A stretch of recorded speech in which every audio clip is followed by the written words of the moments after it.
sponsor your favorite programs at our listen and schedule pages on the Internet.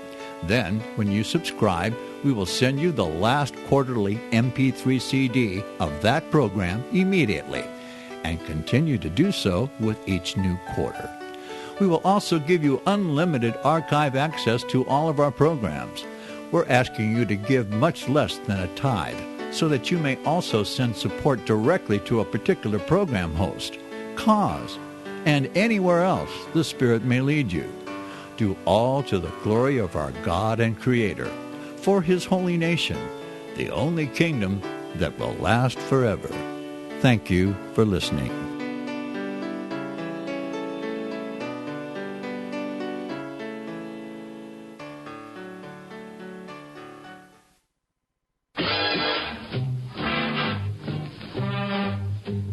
Greetings, everyone, and welcome to the Law Hour and Editorial Review. Now, the Law Hour is an educational service brought to you in the public interest. I'm your narrator, George Gordon. Now, the Law Hour and Editorial Review is heard nationally and internationally 7 days a week here in the United States and around the world in more than 120 countries worldwide over the Internet. For more information about the Law Hour and Editorial Review, please visit our webpage at georgegordonlaw.org. Again, that's georgegordonlaw.org.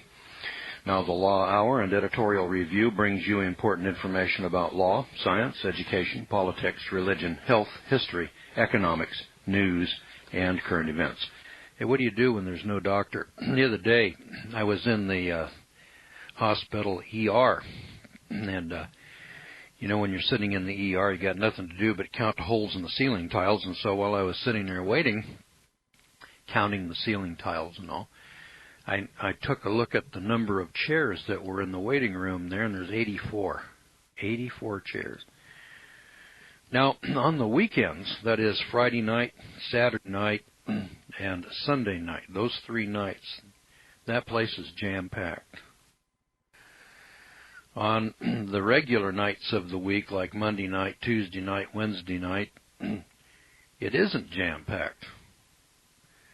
And I got to musing about that. I thought, well, why is it that this thing isn't full on Monday, Tuesday, and Wednesday, but it's jam-packed on Friday, Saturday, and Sunday? So, 84 chairs in there, and this is big business. I mean, these guys are raking in a lot of money here. This is a big institution. This hospital, 7, 8 stories tall. I don't know how many rooms are in there, but it's several hundred. And they got this emergency room, 84 chairs in the waiting room, and it's about, on the weekends, I've never seen standing room only, but I have observed that about 2/3 of it's full all the time. And then on the regular nights of the week, it's only about 1/3 full. So they do a big business on the weekends.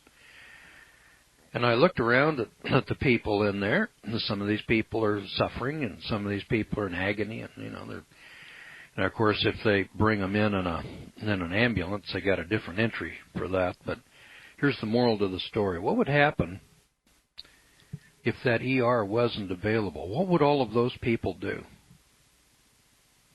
What do you do when there is no doctor? Now, as an illustration, when you don't have a job, you go down and sign up for unemployment insurance. When there's no money, you go down and you draw on your savings account or your 401k. And when you don't have a car, you ride your bike. If there's no electricity, you get out your Coleman lantern. If there's no water, you go to your cistern or you buy water at the local grocery store. I mean, all of these things are things that happen from time to time. When the power goes off and there's no water, well, then you've got bottled water there in the pantry, don't you? We always have a backup to take care of these contingencies. But what do you do when there's no doctor? See, most people don't know what to do for an appendicitis. You don't know what to do when you've got gout or scurvy. Whenever you've got a medical problem, you go to the ER. You go to your doctor. You call your pediatrician. Your kid's got a fever, so you call the pediatrician. He always makes an appointment for you, doesn't he? I mean, no pediatrician, no doctor has ever said to you, sorry, we're booked up, you can't come in. They will always make room for you. Somewhere in the system, somewhere along the line, there's room for you. Well, there's room until there's no doctor available, and that's coming, so get ready for it. The day is coming when you will not be able to get a doctor. Isn't that amazing? I know you've never seen that in your lifetime, and you may not. If you get to be old like me, you may not see that day arrive, but there's a day coming. So I thought, all right, there's a solution to this problem. And I already implement the solution. I don't go to hospitals. I just haul other people in there. Every once in a while somebody gets sick or something happens, and they say, hey, take me to the hospital. And so I load them up and haul them off to the hospital. And then, of course, I'm sitting there in the waiting room waiting for these doctors and waiting for these people to finish their process and their procedures. Now, I'm not complaining. I'm not here to tell you not to go to the ER any more than I tell you, not to sign up for your unemployment insurance. I'm just pointing out that, there could come a time when your unemployment insurance runs out. Then what are you going to do? And then, millions of people are facing that prospect right now. You need to have a plan to handle contingencies. Normally, most of us do that. That's why we belong to the welfare state, and we have Social Security numbers, and unemployment insurance, and workman's compensation, 401k plan, and we go to the job every day, and we work and do our thing, and we hope that the system works and it doesn't break down. But every once in a while, something goes haywire, and the system breaks down. So let's take a look at a couple here. What do you do when you got scurvy or gout? Scurvy and gout. Well, scurvy is a disease called a deficiency disease. And you and I have never seen a case of scurvy because we here in the Western world, we have plenty of vitamin C. It's a deficiency disease of vitamin C. And in the olden days when sailors were, out on the high seas, they didn't have enough vitamin C, they get scurvy. And it'll kill you. It's painful. But it's simple to cure. When the doctor says, oh, my God, this guy's got scurvy, they give you vitamin C and cures it right away. Same thing is true with gout. Gout is not a deficiency disease. It's a toxic disease. And when you get gout, it's too much protein. So if you want to test these, just don't eat any vitamin C for a while, and pretty soon you'll get scurvy. When you get scurvy, you go to the doctor. He'll say, oh, my God, you've got scurvy. You're not getting enough vitamin C. And then he'll prescribe drugs and medicines and one thing and another. And then when he tells you that you've got scurvy, now you know the answer to the riddle. You go down to the supermarket and you buy a bunch of oranges and limes and lemons, and you take those home. That's why they called the English sailors limeys, because they started stocking their ships with limes. And in the process, they found that they could eliminate the scurvy in the crew. And so we do the same thing today. It's no big mystery. Now, gout, that's an odd one. Gout, that's a toxic condition. So here on the farm, we get this once in a while. Here, see, we'll kill a cow. And then you got all these steaks. See, this cow's got 24 steaks running down her back, and so we cut out all the T-bone steaks and rib steaks and one thing or another. We fry them up, and we're eating steak. Well, after a while, you get so much protein in your system, it builds up in your joints, and it causes god-awful pain in your joints, especially in your ankles and in your feet, and you can't walk, and it hurts like hell. So there's a simple solution. You fast for about a week. You just quit eating protein. I mean, you don't have to quit eating and drinking. I mean, you just stop eating meat for a week, and it'll go away. So this tells us a couple of things about sickness and disease. When you get sickness or disease, what you're suffering from here, it's very simple. It's either one, you've got a toxic condition, you're being poisoned, or you've got a nutritional deficiency and you're starving to death.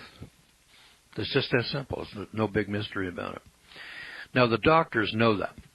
See, the doctors know that, and it's a trade secret, and they guard that with their lives. Just like any business that has a trade secret, like Coca-Cola.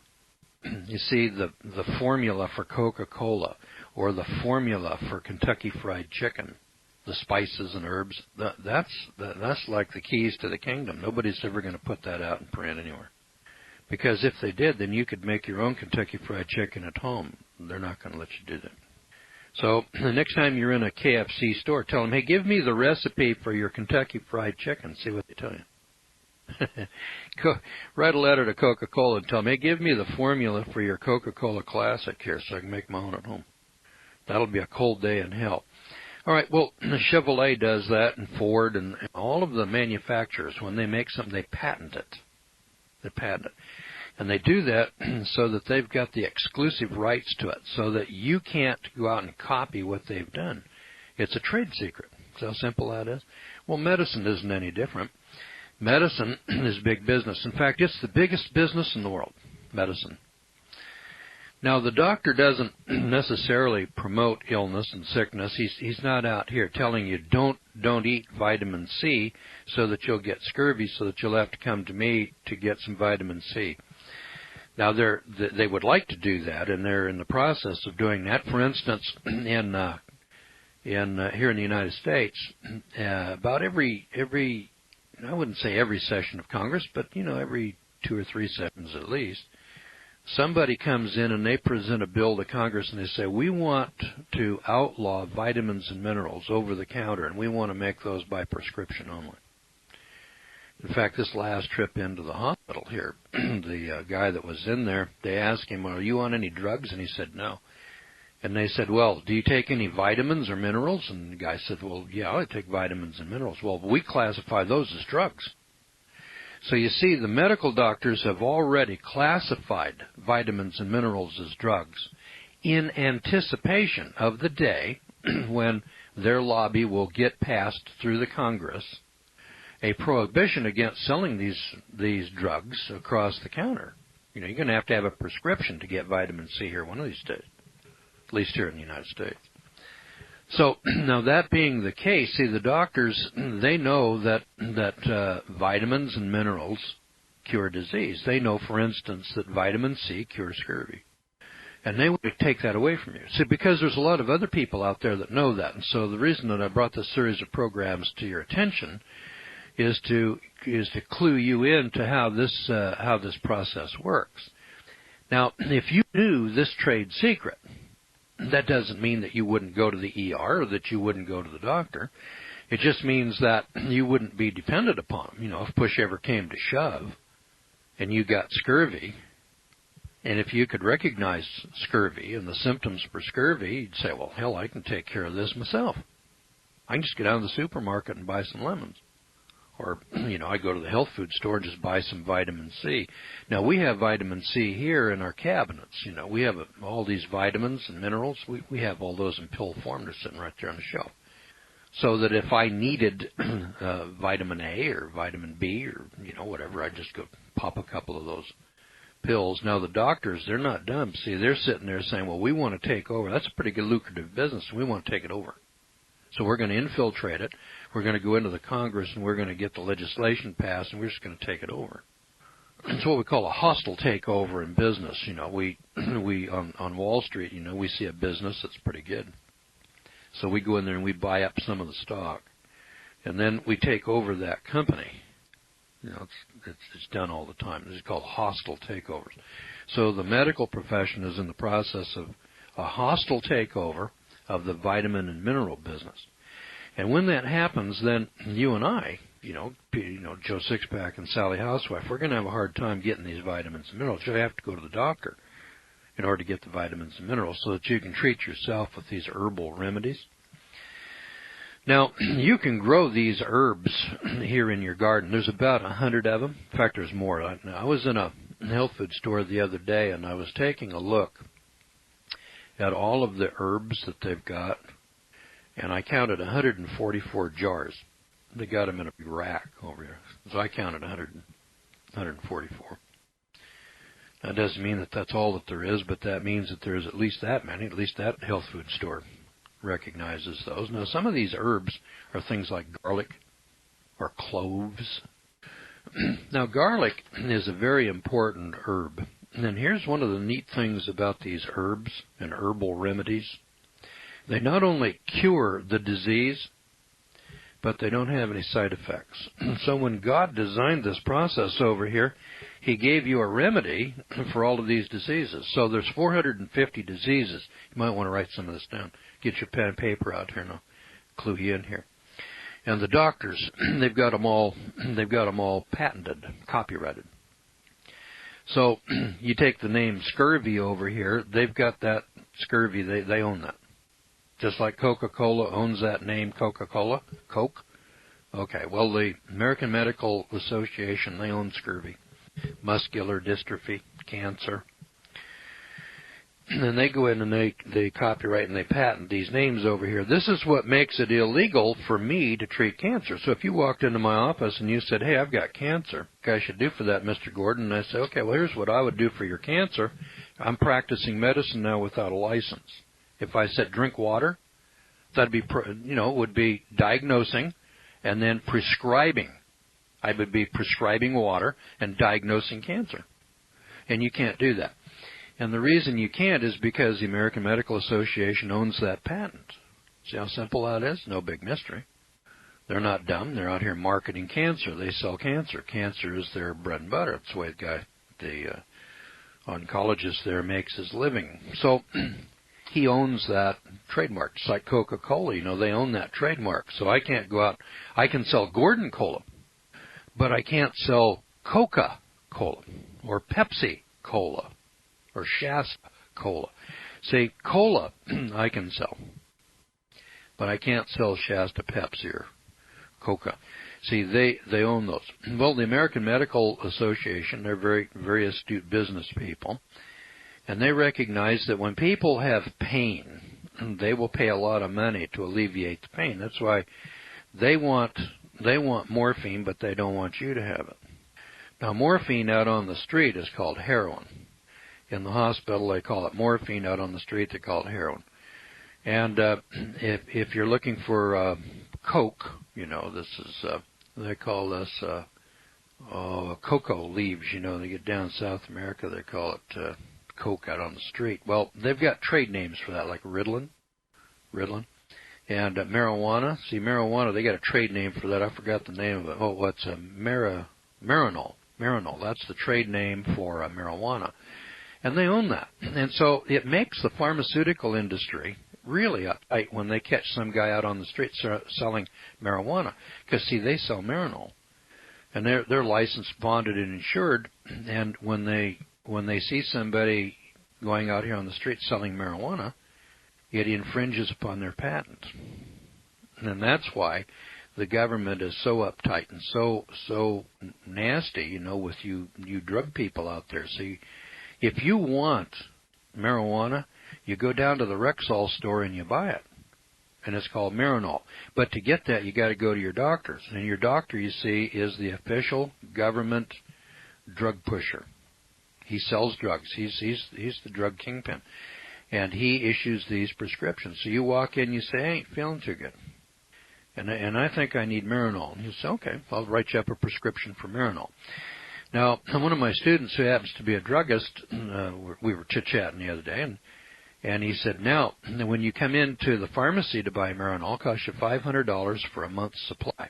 When you go down to Joe on the street corner and buy marijuana, it only costs you about $100 for a month's supply. So the entrepreneurs out on the street, the ones that are selling heroin, marijuana, and cocaine.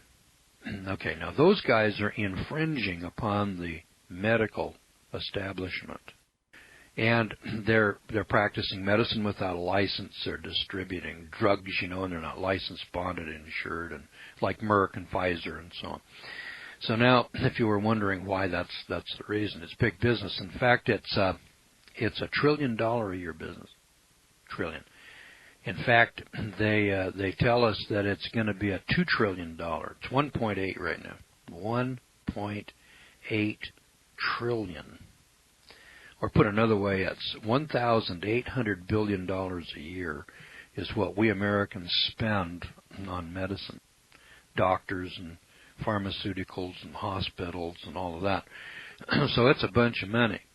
And one of these days the thing's going to collapse. And when it collapses, all of a sudden, all of a sudden, when the economy collapses, we get chaos. And then you're going to have a hard time holding a job. You won't have any money with which to buy this. And you'll be looking for generics. You'll be looking for generic morphine. That's called heroin out on the street. And there's no shortage of that stuff. From what I understand, the people tell me that there's plenty of it available. Now, that being the case then, what about herbs? Well, they're going to take your herbs away from you too. Yeah, they want to take your herbs. They want to take your garlic away from you and your cloves. And the reason for that's very simple, because these herbs cure disease. In fact, they do it better than the drugs. It isn't that drugs don't work. Now, I'm not bitching about drugs. If you're a druggie and you want drugs, that's good. But what happens when you can't get your drugs? You might be sitting here someday in a position where you can't get your morphine, marijuana, cocaine. Maybe you can't get your antidepressants, drugs. And or Boniva or something like that. See, there's a woman on TV and she's selling Boniva, for osteoporosis. Well, did you know that there are natural herbs and vitamins and foods that you could eat that would do the same thing? Yeah, you could get it. Now, the reason that you've got osteoporosis is because the food that you're eating out of the grocery store is deficient in vitamins and minerals. And so osteoporosis then is a deficiency disease, whereas gout is a toxicity disease. So you can ingest poisons. This is what makes this thing so simple. When you get sick and you have pains and you're sniffing and you got the flu or you're coughing and you feel bad, etc., one of two things has happened. Either one, you're starving, that is, you don't have enough vitamins and minerals, you're missing one, or you've been poisoned. You've got a toxic condition. Just one or the other. That's how simple that is. Every time that you get sick and feel bad, you're either being poisoned or starved. Sometimes it's a combination of the two. You're being poisoned and starved, both at the same time. So when you've got hay fever, okay, well now you've got a toxic condition. If you've got a general run down feeling and you're tired and you don't feel good. I was talking to my broker the other day. He's an old man now. He's 87, and he and his wife, they're just old, just suffering from old age. And he was chit-chatting a little bit, and he said, I don't have the energy that I used to have, 20, 30 years ago. And I said, yep, I've noticed the same thing. And he said, but I'm taking flaxseed oil now, and I've gotten most of my energy back. He said, I can walk now 2 or 3 miles a day, and my wife can do the laundry and do her work. And here are these people, 87 years old, and they're having a little problem with their energy level. Well, your energy comes from vitamins and minerals and calories and things like that. And if you want to test this, very simple. Just fast for 3 days. Don't eat or drink anything for 72 hours. And I'll guarantee you, at the end of 72 hours, you will be so weak that you'll have a hard time just walking to the top of the stairs. Just walking upstairs to the bedroom. Let's cure your tired feeling. Now go down and start eating again. After you fast for a couple, 3 days, you go down, you start eating, and you get calories and vitamins and minerals back into your system, and your strength will come back. Your strength will return again. Well, those are just kind of simple experiments that you can test right there in your own home. But you've probably already done it. You probably already know that. I'm not telling you something new. All right, now what we want to do, though, is learn how to extrapolate this into, well, how do we cure appendicitis? If you had an appendicitis, what would you do for that? What would happen, if you had a gallbladder attack or you had kidney stones? Or better yet, Let's try this one. Instead of treating your kidney stones when the pain is so excruciating that you have to go to the ER, what if we knew what caused kidney stones? And then what if we made a dietary change and just eliminated kidney stones altogether so that we don't have them, no kidney stones? What if instead of curing cancer, we just avoided getting cancer altogether?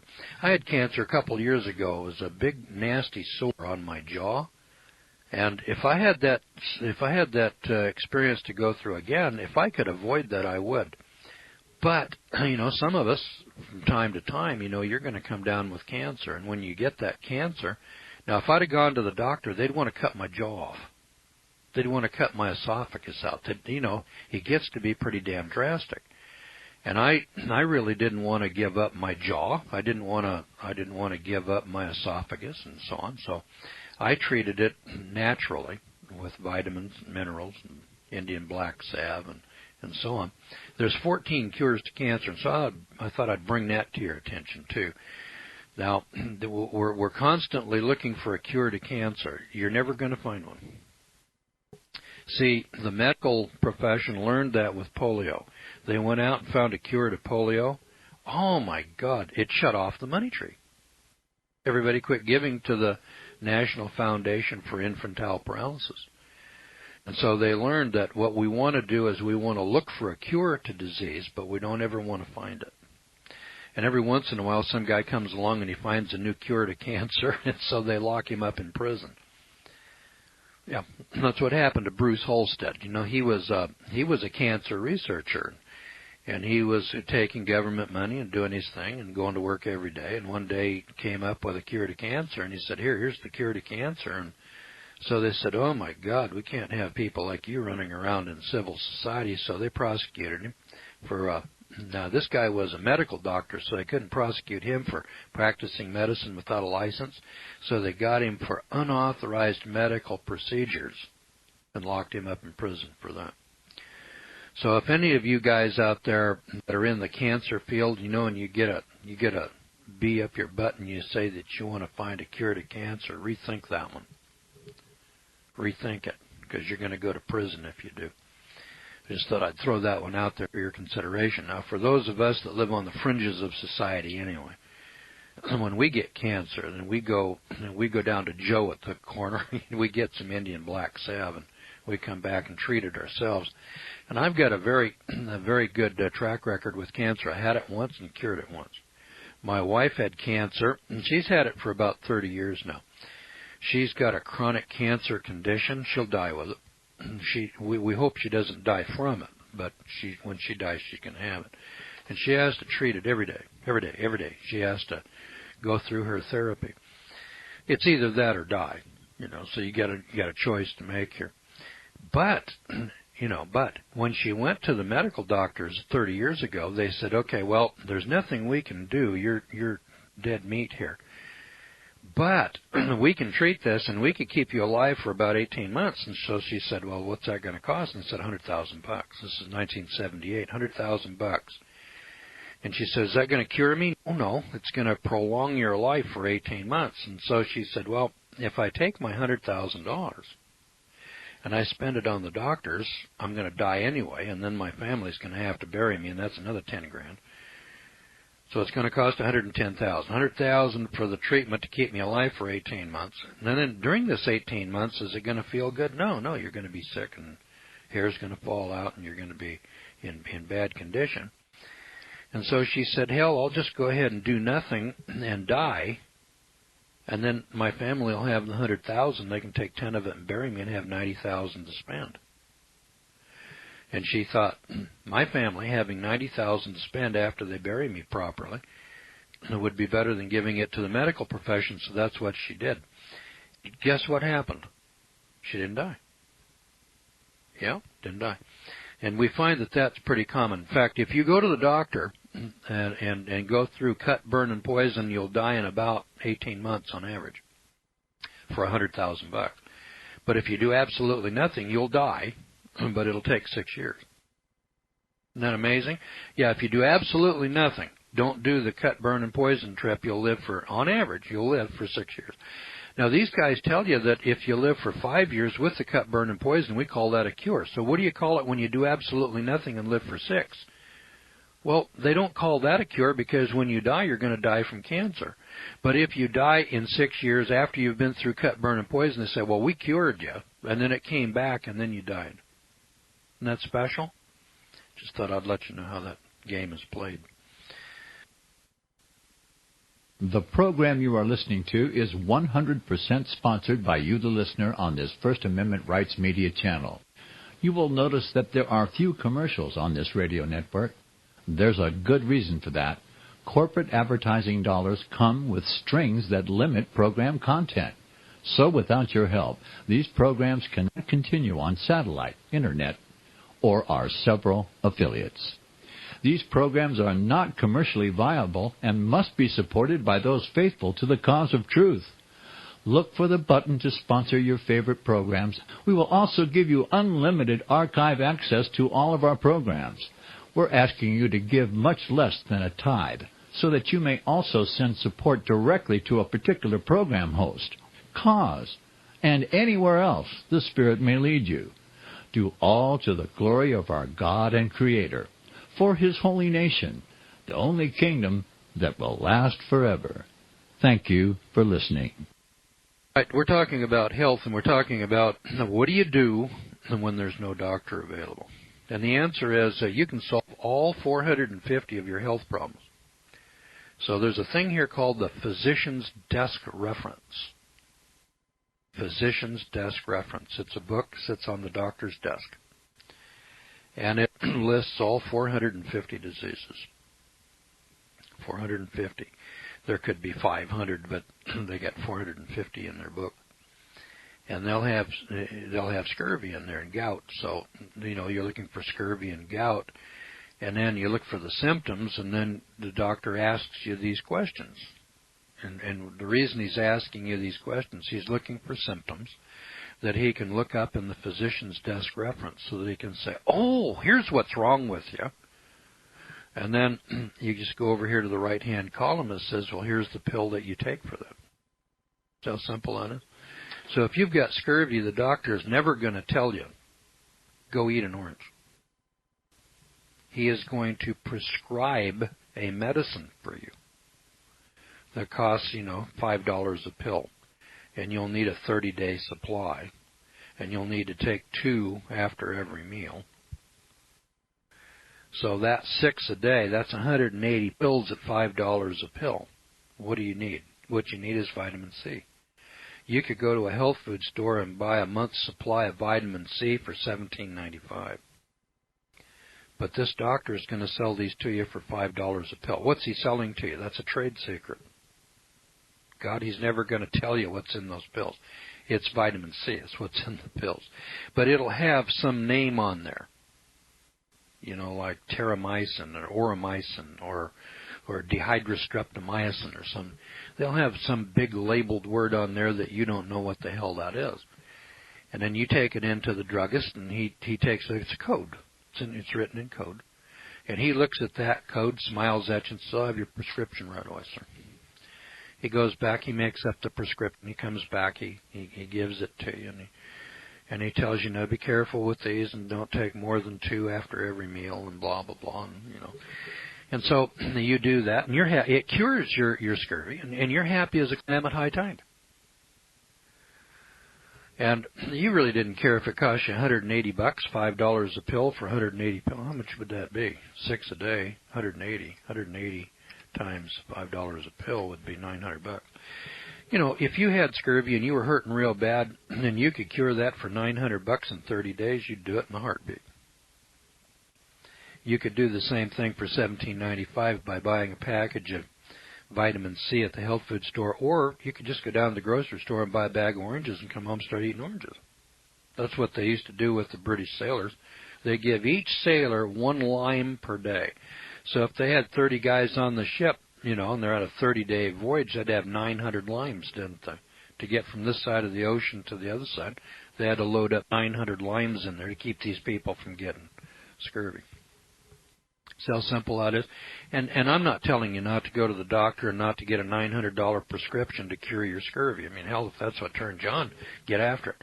Yeah, and when you're hurting and you're in pain, you got gout, you know, and you got your joints are all tied up, you know, the doctor will give you something which will dissolve that protein buildup. Actually, it's some kind of an acid that's building up there in your joints.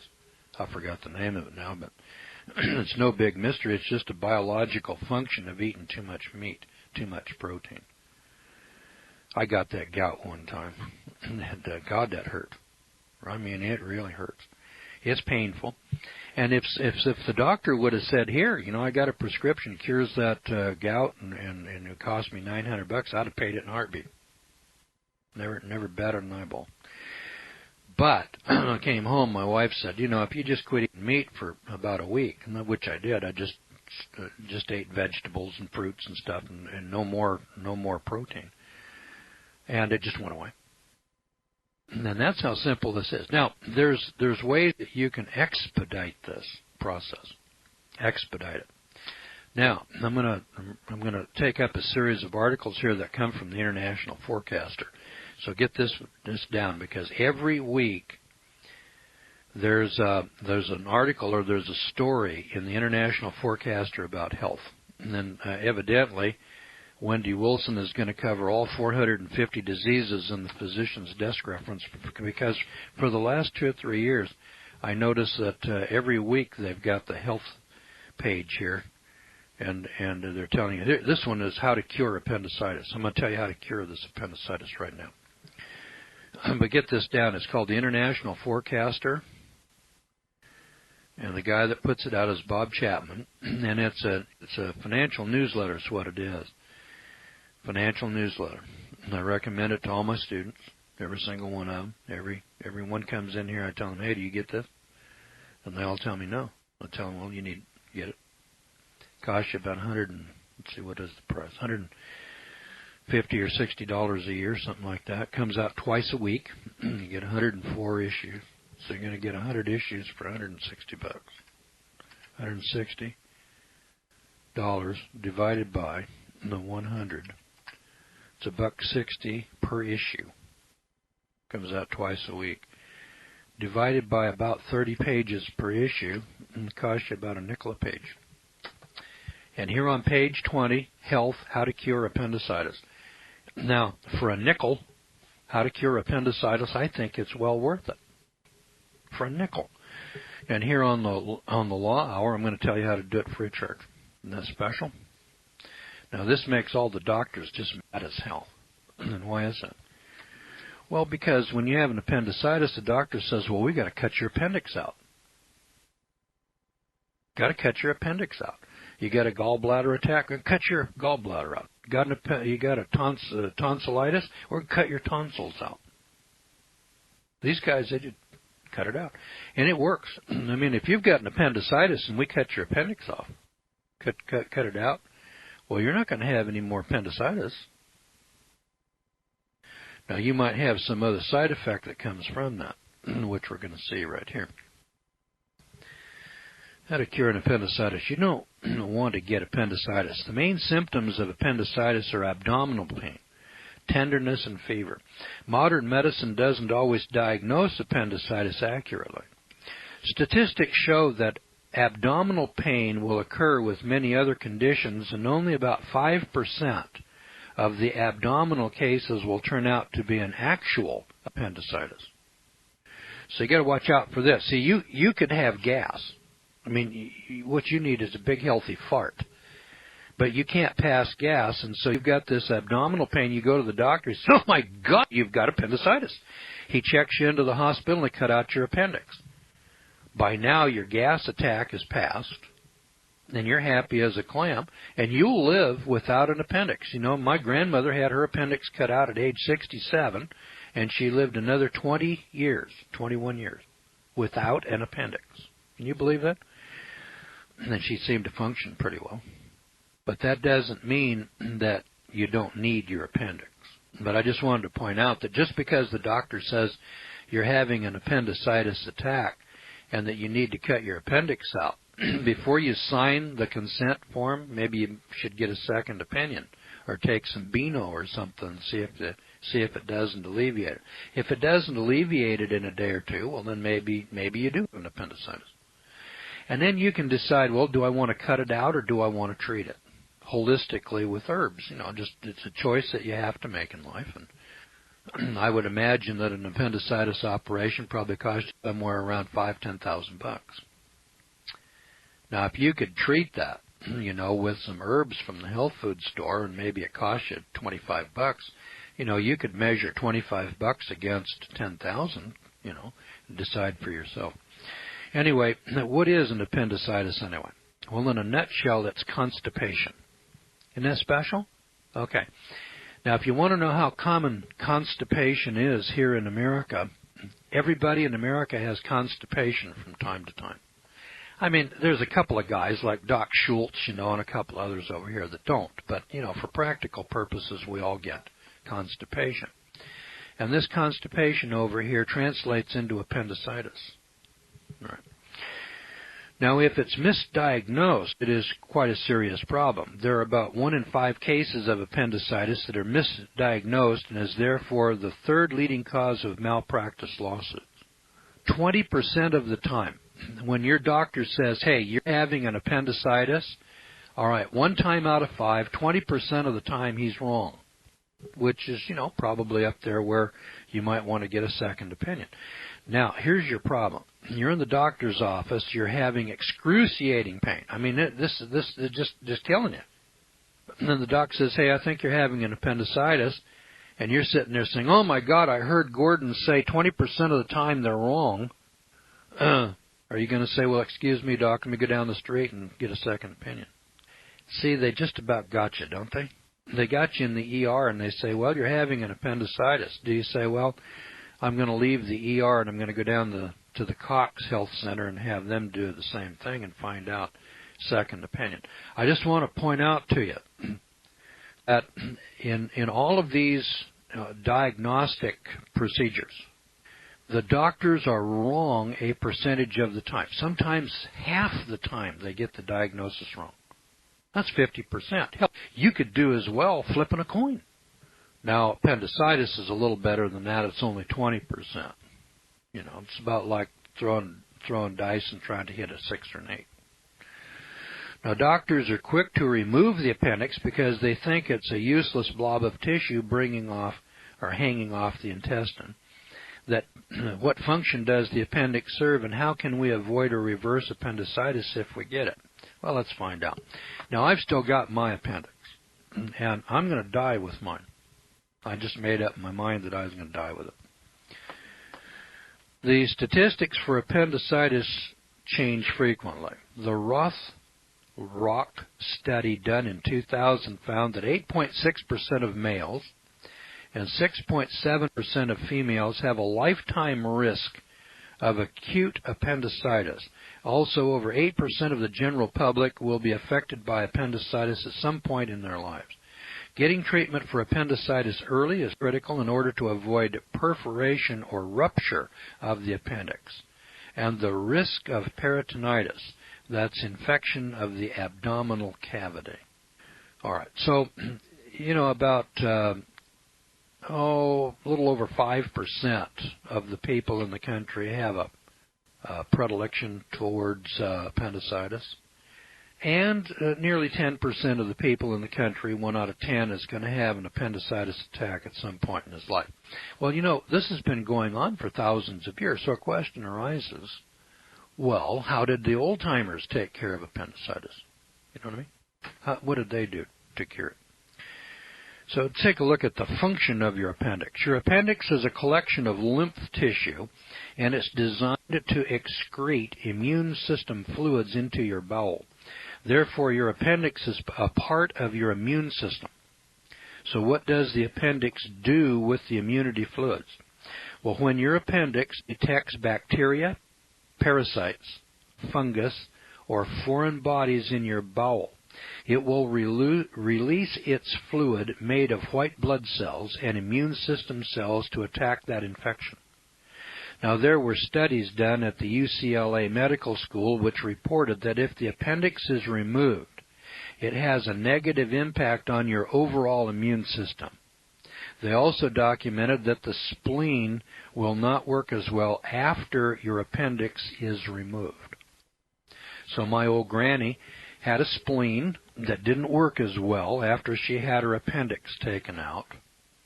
And then her immune system did not work as well. Well, there's 17 parts to your immune system, so if you take 1/17 of it out, it makes sense that probably your immune system will only work at about 1/17 less than it did before.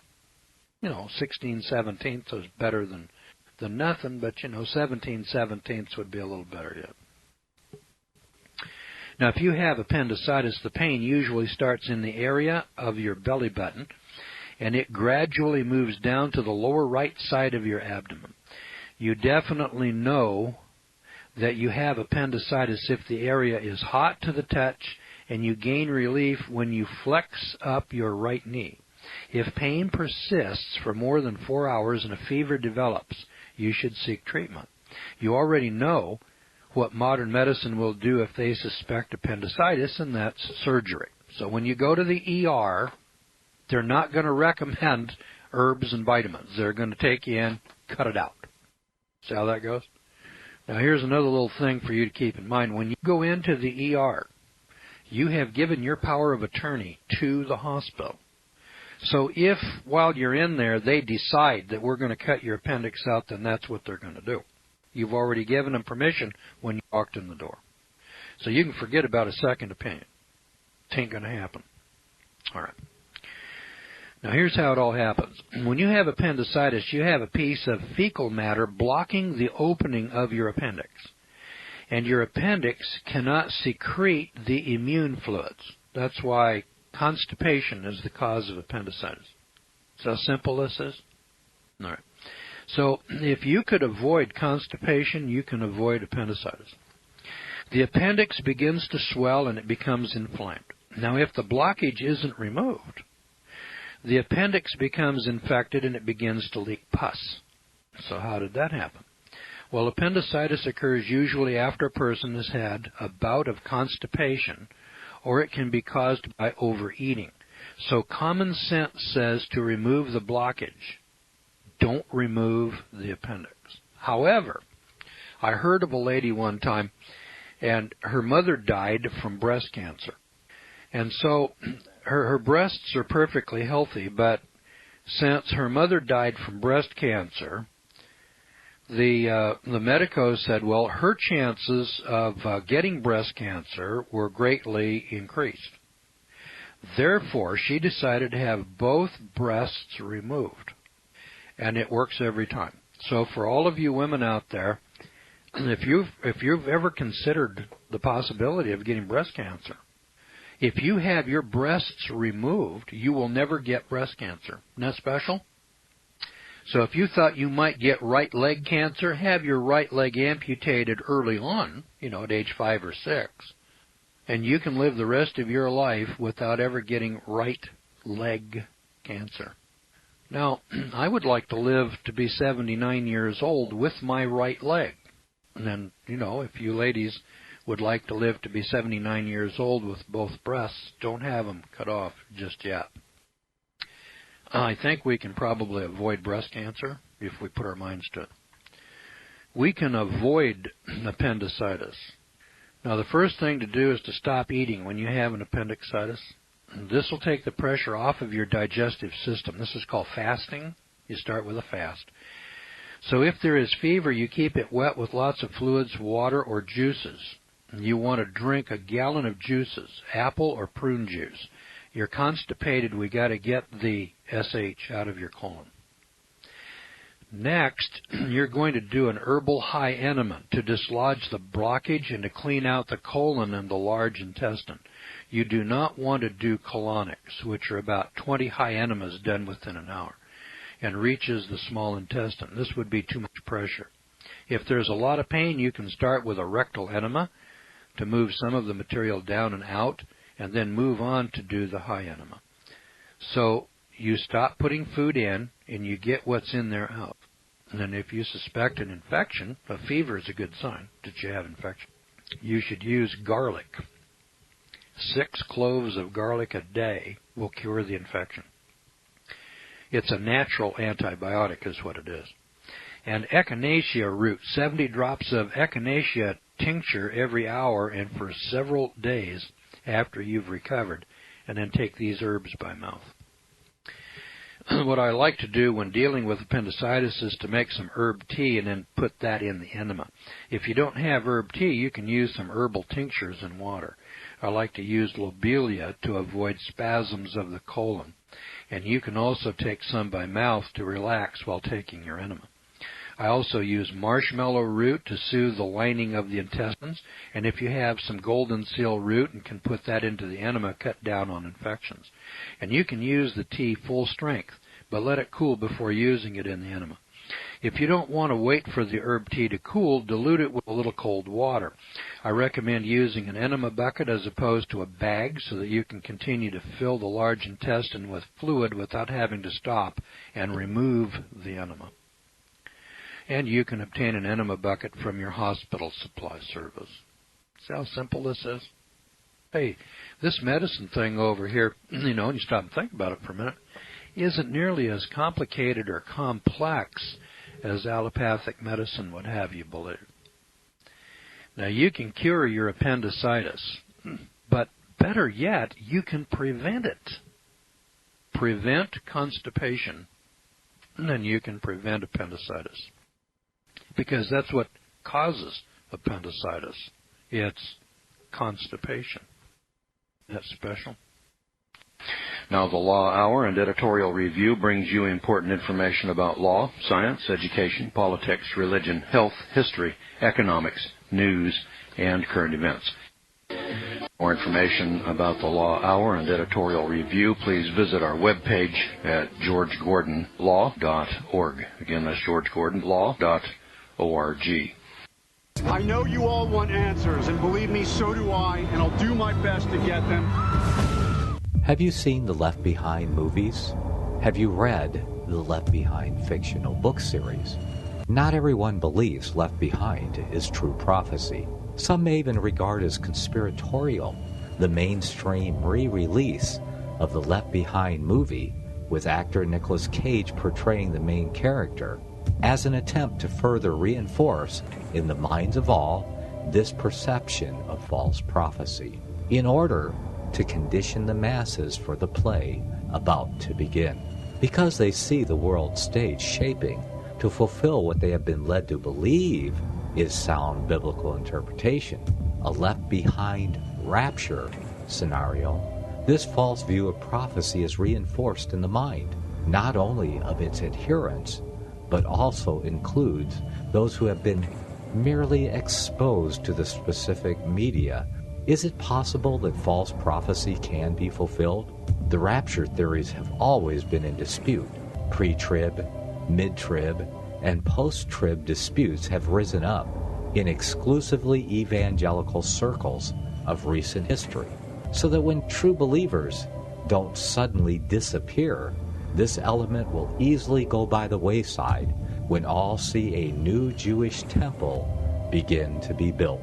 Will this be part of the great delusion that will come upon the whole earth? It seems that this great prophetic delusion has already overcome practically the entire American evangelical and Christian world. Get the book, The Rapture Will Be Canceled. To learn more, visit crosstheborder.org. That's C-R-O-S-S, crosstheborder.org.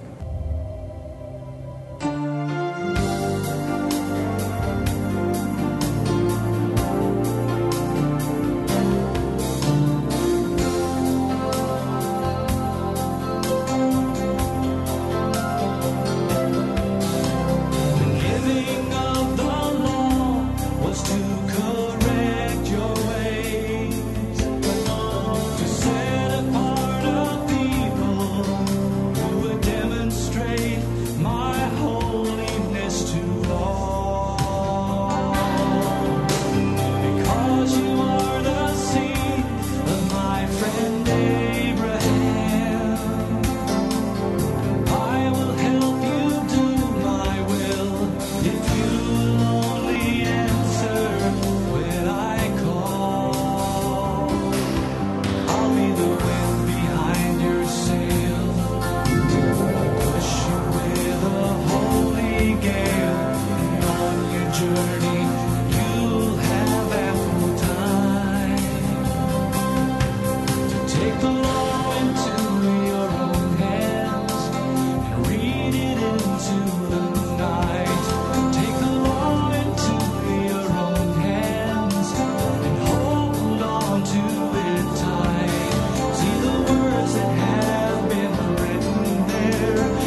Gold and silver is tremendously undervalued. Global demand vastly exceeds mine supply by more than 60% annually. There is little in the financial world more certain than a coming explosion in the prices of gold and silver. The U.S. dollar continues to lose value and respect as the world's reserve currency. Our nation faces challenges on many fronts, and a day doesn't pass without another economist bringing forth warnings of impending economic calamity. There has never been a better time than right now to acquire physical gold and silver. Discount Gold and Silver Trading was founded on the principles of truth and honesty. We believe in providing a quality product, quality service, and most importantly, competitive pricing. We provide all forms of precious metals, including American gold, silver, platinum, and rare investment and circulated coins. Silver bars, rounds, and 90% silver bags are on hand for the silver investor. Gold self-directed IRAs are available. Call Discount Gold and Silver Trading at 1-800-375-4188. Toll free, that's 1-800-375-4188.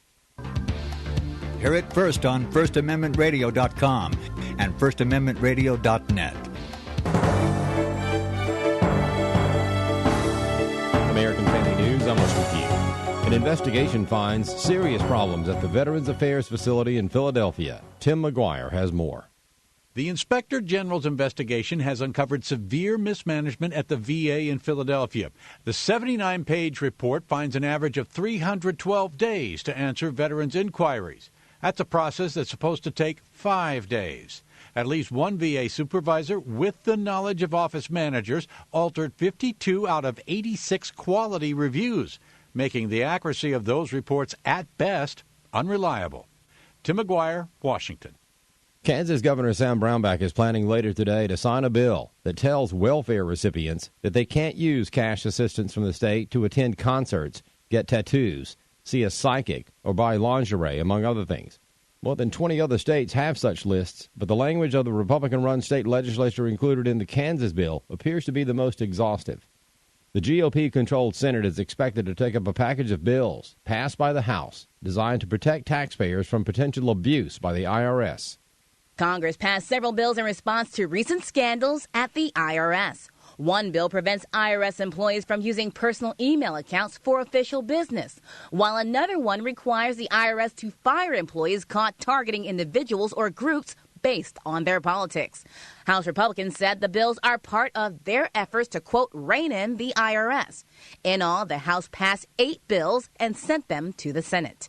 Nikki Mayo, Washington. Meanwhile, a North Carolina pastor says he and other ministers have been contacted by scammers claiming to be from the IRS.